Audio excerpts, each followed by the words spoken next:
aloud to him. You can read aloud to him. Now it's a mix because I want to read also in English for him to improve. Yeah. Now What grade is he in? in kindergarten. Yeah. He's reading already. That's I'm great. very surprised. That's great.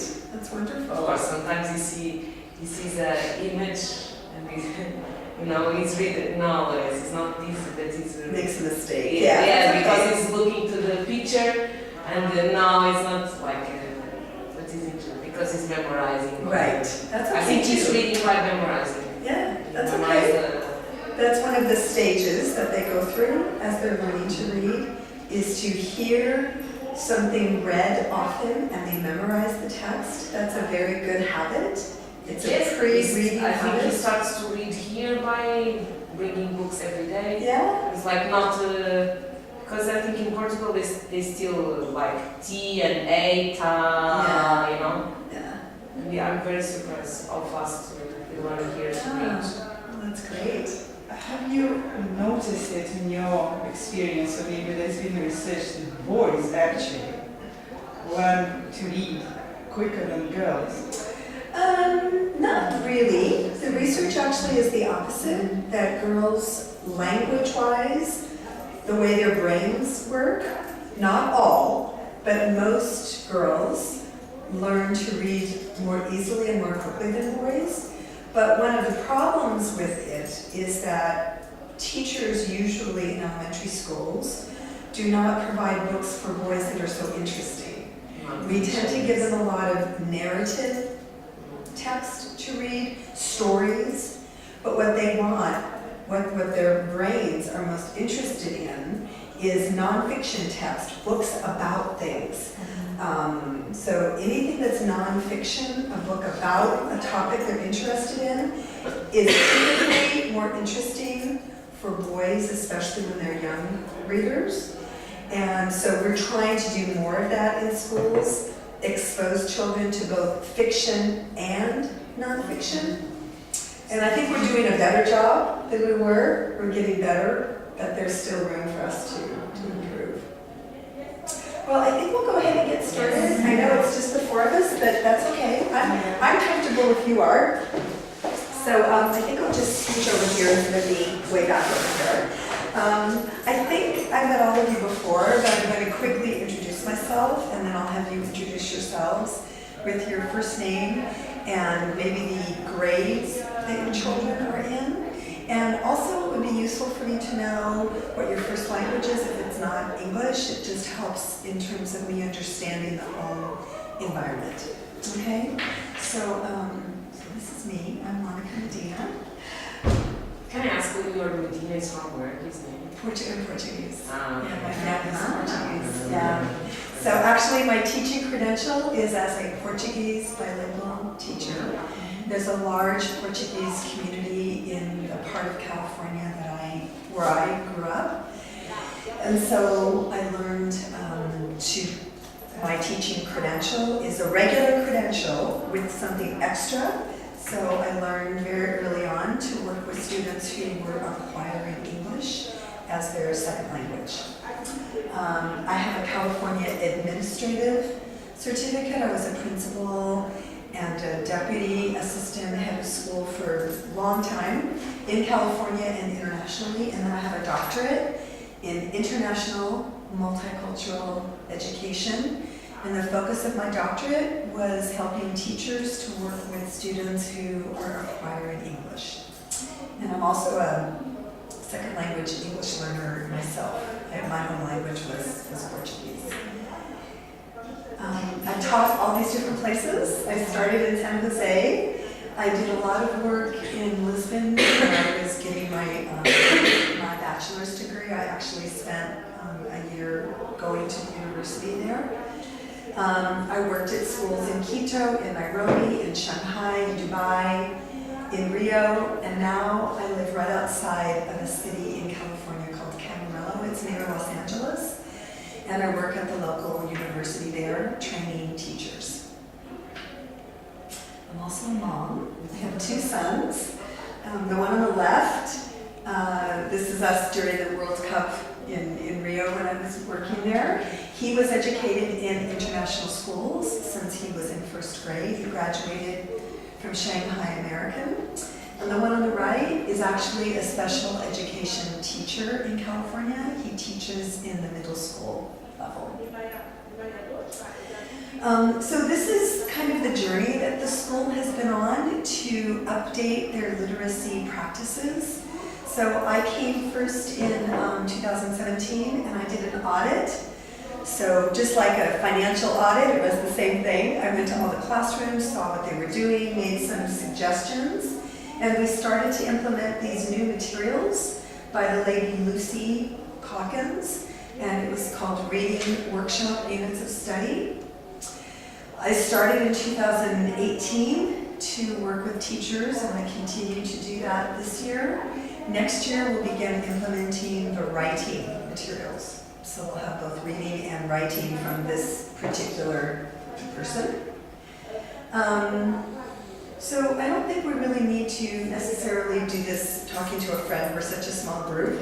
So if you would, you don't have to do it in any order either, but if you could tell me your name and your children's ages, and then just think for a moment, how is your child's schooling the same or different from your education? What is the schoolwork like that they bring home? What is the role of the teacher? And what is the role of the student? So just think about that, and then when you're ready, you can just answer. You don't have to raise your hand. Me first?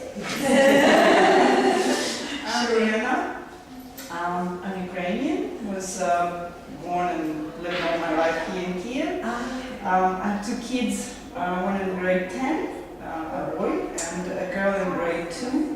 My husband is British, so my children from day one, they grew up with both languages, so we say they have two first languages, because it's hard to differentiate. Interestingly enough, they started, when at the stage of picking up the words, they started saying English words first, because they're shorter and easier to pronounce, and then sentences, they started saying in Russian first. So it's always interesting for me to observe that. I'm a linguist by education myself, so it's quite, homage to this. Of course, going to this school, their English has become stronger over Russian, which is, to me, is a bit of a problem. I try to support it as much as I can. So reading-wise, they're much stronger in English and writing than in Russian, both of them, although they both take Russian as a course here at school. Oh, good.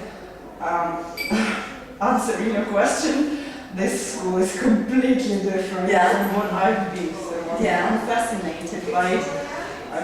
We've been to this school for 11 years. I'm still learning how it works because I just can't comprehend how the teachers can actually embrace this program and teach through the research and through the way they do.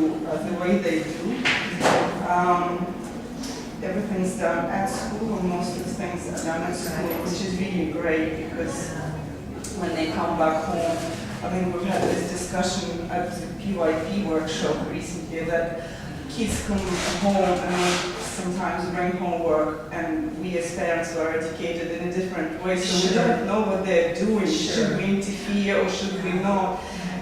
So a lot of work is done at school, and at home is not so much, which is good. Okay. All right, thank you. Thank you.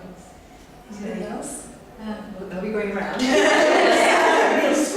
certainly can.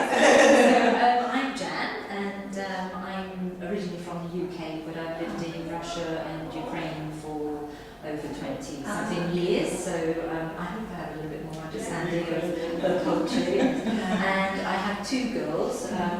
The eldest is 18, she's just left to go to university from PSI, and Emily's in grade 11, so straight from one IB student to the other, so I think I'm also, I have a background in, my master's is in early childhood education, and particularly love anything to do with the development of reading and writing, so I'm really interested to hear what you have to say.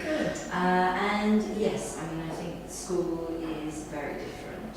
It's, I mean, I loved school, I have to say, but it was a very formal approach to learning, and I think it was okay. But now when I see what my own children are doing, and the level, the depth of thinking, and the independence, I think that's the thing, the level of independence in learning is amazing. It's like university, you know, that type of expectation. And yeah, I mean, I think, you know, one child really flourished with the academic style here, the other one struggled. And it's really interesting to see the difference, the real difference in, and the second one actually struggles with reading. And so I'm interested to hear what you might think could be the possible reasons for that. Yeah, my two boys also very different learning profiles. Very, very different. It's always interesting. They grow up in the same house, but very different. Very different. Okay. I'm Margaret. Actually, it's not my boy. It's I'm a nanny. Oh, great. Oh, it's so great to have you. Yes, Thank you for coming. Yeah, my boss tell me go because you're the one who's teaching him in English. Oh, that's great. No problem. Oh, that's fantastic. Well, welcome. It's nice to have you. Yes, Thank you for coming. I'm single and I'm not a mom. But I've been working in Lebanon for 6 years, also a nanny, and then I come here now 5 years. Oh, so. Yeah.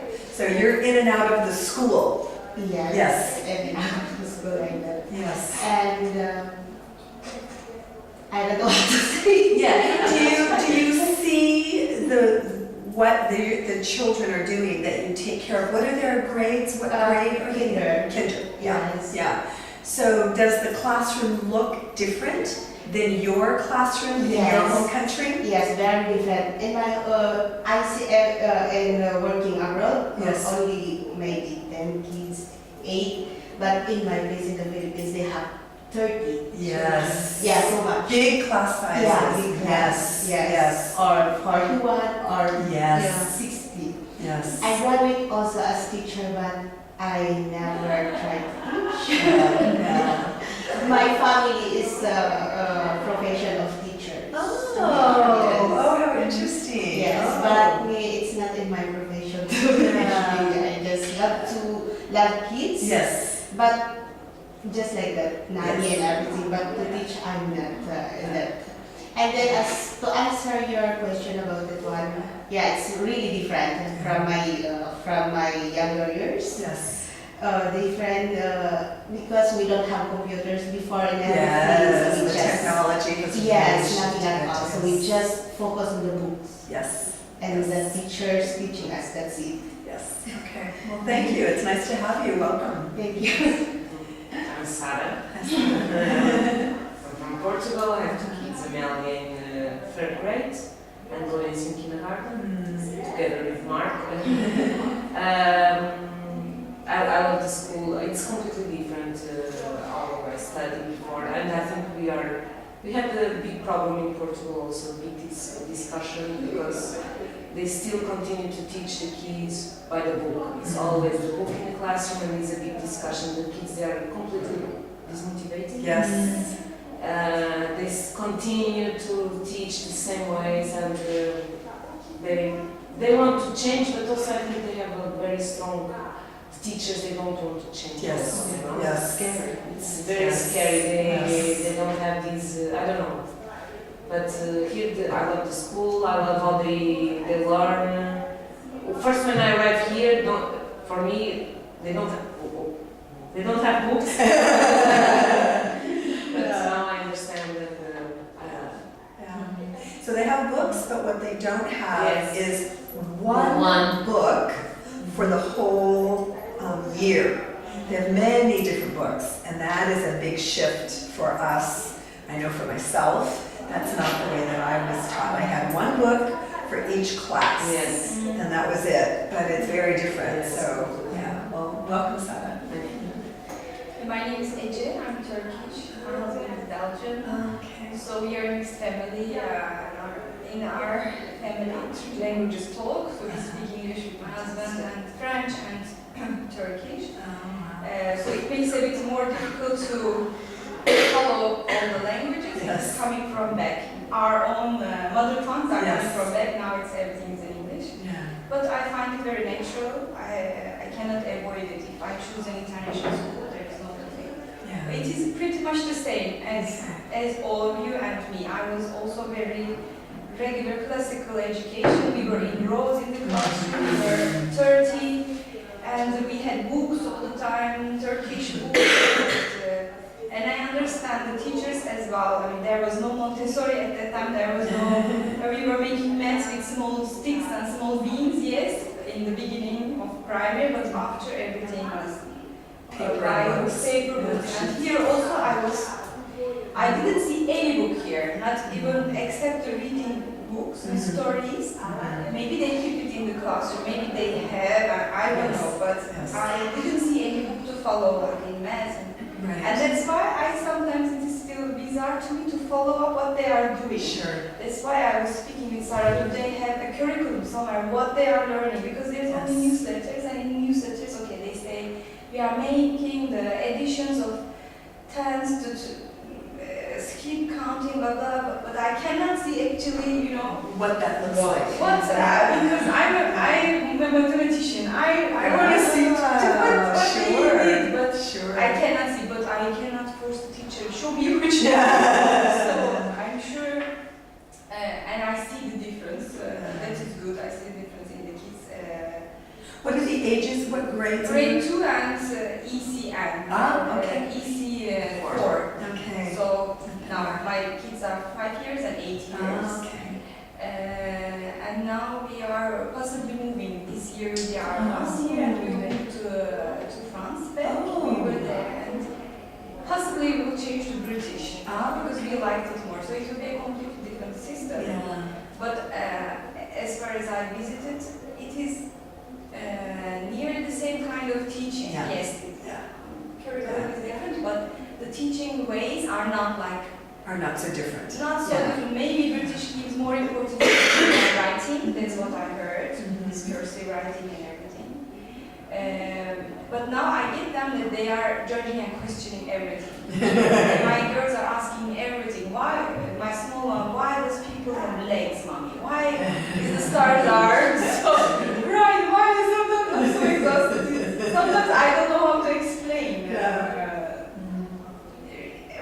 Today it was raining and Mina asking me in the car, now it's raining but there is no sun, but there must be sun to make this circle, but to evaporate all this, all this circulation of water, because they learn it and they want to see it. Yeah. They learn it by seeing and doing, that's why they apply it, they ask questions all the time. Right. That's very good. Yeah, it is very good. I like it very much. I Yeah. think even more than academical because it will come. Yeah. Academical. We can learn. So I think that for all of us, Yeah. this shift that you're describing, where we question and inquire and ask, want to discover more about topics, was not the way we were taught. We were given information and we had to retell that information back, right? But this is a very different world and a very different kind of education. And the reading and writing program that we're using hopefully will support your children in this different kind of education. So research tells us that we want to increase the books and the writing that we put in front of students. We want to give them many, many examples of good books and good examples of writing. We want to give students choice on what they read and what they write about. And we want to use a variety of teaching techniques. We also want to increase the way that we are assessing. The way that we test students looks very different. We give little tests along the way to decide what we're going to teach next. It's a very different way. When I went to school, you had one test and it was very important and that told everything. But we test along the way, looking at the work that students do as an example of what to teach next. We want to give children daily opportunities to read on their own independently and to write independently. We want to teach children to draft something and then go back and edit and revise. So often when you see a first draft, it may have spelling errors or grammar errors, but the process is to get their ideas down on paper first and then revise and edit. Much like we do as adults. If you write an email, you write it quickly and then you go back and you correct. Yeah? And so we teach our children to do the same thing. So we as adults do not want to be editing and revising and correcting errors that we see our children making. Instead, we want to teach them how to edit and revise their work. So that's a very big shift from the way we learned to read and write. We want to decrease the amount of talking that teachers do about reading and writing. So teachers should not just be talking about reading and writing, they should be giving students examples of good reading. And worksheets. So children will still have worksheets, but not as many, and we don't want to give them worksheets that have them doing low-level work. We want them to have worksheets that are more challenging, more interesting. And we don't want to always be teaching the whole class. I think you were the one saying that there were 30 and 50 and 60 students, right? So in those settings, often what would happen is the teacher would teach to one level, and either you got it or you didn't. In our classrooms now, we are teaching a very short amount of time to everybody, and then we work with small groups or with individuals, and I'll show you what that looks like. We want to decrease the teacher correcting student work and increase students learning how to correct and revise their own work. So basically what the classroom looks like now is short lessons, teaching some reading or writing skill every day, small group work, and students meeting one-on-one with the teacher to have what's called a conference about their work. And you're going to see a video example of that today. We want students to have large blocks of time where they can read on their own and write on their own. And often the books they're reading are different. So I'm going to read one book and you're going to read a very different book during that independent reading time. And it depends on your level of reading. So teachers are very well aware what your level is compared to your level, compared to your level. And we give students books at that level and then push them as they move up and increase their skills. Teachers read aloud using specially designed books. We also teach spelling and phonics, but we teach it within the context of writing and reading that students are doing. We try to use research-based techniques. There's a lot of data for this Lucy Calkins program that we're using. Lots of research data around the programs that we're using. Oops. That picture covers some of the print, I'm sorry. But this approach is used in many schools in the United States and also in international schools. So I think I talked to you about coming in 2017 and that we've been implementing reading, the new reading materials, new assessments and new testing. And we've started to use some of the writing materials. Next year, you'll see the new writing materials being implemented. And then the last thing that we'll implement will be what's called word study, or the phonics and the spelling part of the program. Doesn't mean that children are not being taught phonics and spelling, but in terms of the new methods, you'll see more of those in a couple of years. So the main things that you may see that are different are teachers, especially I think a few of you said you have children in early childhood, kindergarten, and the 4-year-old program. So teachers use what are called big books, and they're actually big books. And they use those to teach reading and writing. They teach songs, they teach poems. All of that oral language helps to develop their readiness to read. The teachers and children share in reading and writing while learning concepts of print, learning how a book works, learning how to read left to right, and basic story structure. Children self-select reading materials. This is a big element of our program, but it's not done haphazardly. We don't just throw books out and say, pick what you want. We teach children how to pick books that are interesting to them, at their level, will challenge them. So books that they read during their work time should be at their level. These books build fluency and comprehension. So there's one part of the day is called read aloud. So teachers read a story to children. You do this with your children at home. You did this when your children were younger, did a lot of reading aloud, and it's a very good thing for you to do. And I know, Sara, you were saying that you sometimes hesitate to be reading in English. That's fine, read in Portuguese. It gives children the rhythm of the language. They hear a good model for how to read appropriately, how to read with expression, how to read with fluency. This transfers from Portuguese to English, or Turkish to English, or Flemish to English, or French, it doesn't matter. That pattern of how to read fluently and with expression is very important for them to hear and to see how it relates to the words that are in print. Builds vocabulary, gives them language experiences, and it builds what's called in the grade background knowledge. So you can build background knowledge in any language, and it will transfer. So whatever we teach them about science or social studies or mathematics transfers into any other language, unless it's Mandarin or it's Arabic, where the language is right to left. But the concepts are the same.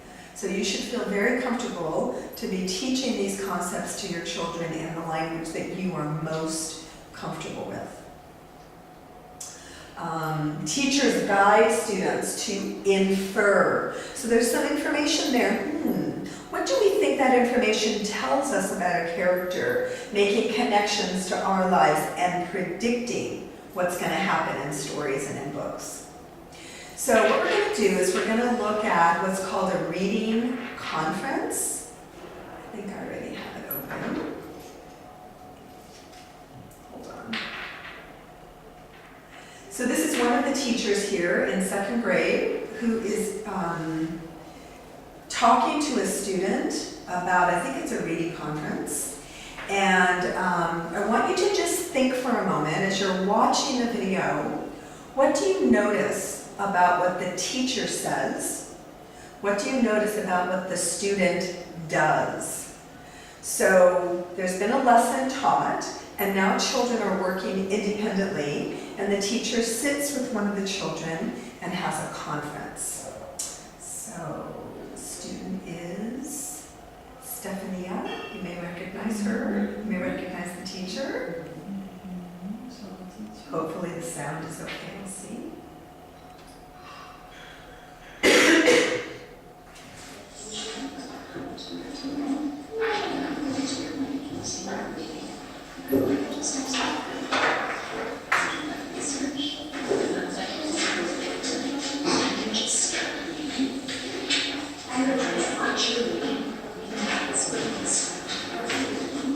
I don't know if you can hear it, but anyway, she's telling the child, I'm going to watch you read, I'm going to listen to you read, and then we're going to talk about your reading, okay?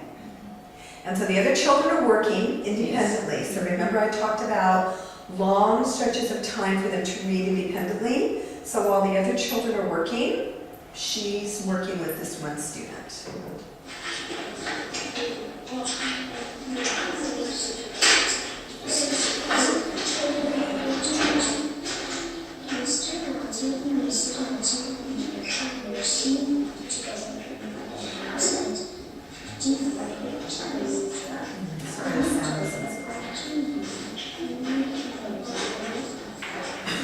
see if I can